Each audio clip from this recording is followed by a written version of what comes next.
ছোট্ট একটা ভুলের কারণে যে আমার এত বড় ক্ষতি হবো আমি কোনোদিনও কিন্তু ভাবছিলাম না। আসলে কি জন্য এতগুলো বাচ্চা একসাথে মারা গেল, ভিডিওটা স্কিপ না করে লাস্ট অব্দি দেখতে থাকেন। আপনাদের ভালোবাসায় আমার এই ভিডিওটা কি 1 মিলিয়ন পার করতে পারবে। আজকে মঙ্গলবার কিছু কয়েল পাখির বাচ্চা আমি নিয়ে গেছিলাম চিফিনাং হাটে বিক্রি করার জন্য, কিন্তু এমন ভাবে যে আমার সব শেষ হয়ে যাবো আমি কোনোদিনও কিন্তু ভাবছিলাম না। আসলে কোন ভুলের কারণে আমার এত বড় ক্ষতি হইলো আপনাদেরকে জানাইতেছি। 1 নাম্বার ভুল হইলো, আমার সামনে তো দেখতে পারতেছেন প্লাস্টিকের খাঁচাগুলো, এই এক খাঁচার মধ্যে কিন্তু আমি 50টা করে বাচ্চা ভর্তি করছিলাম, যার ফলে কার্টনের ভিতরে তাপমাত্রা বাইরে যায় আর বাচ্চাগুলো একটা একটা করে কিন্তু মারা যায়। তারপর আমি বাড়িতে ফিরে আসলাম।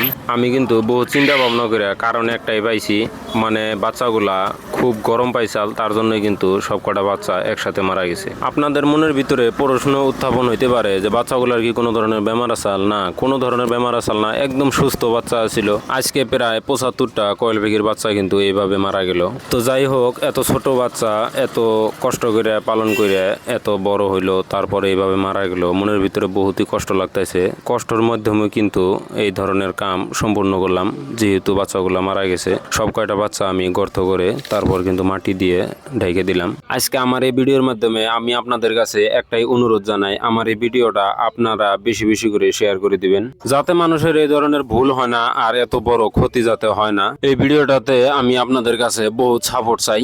ভিডিওটা লাস্ট অবধি দেখার জন্য ধন্যবাদ।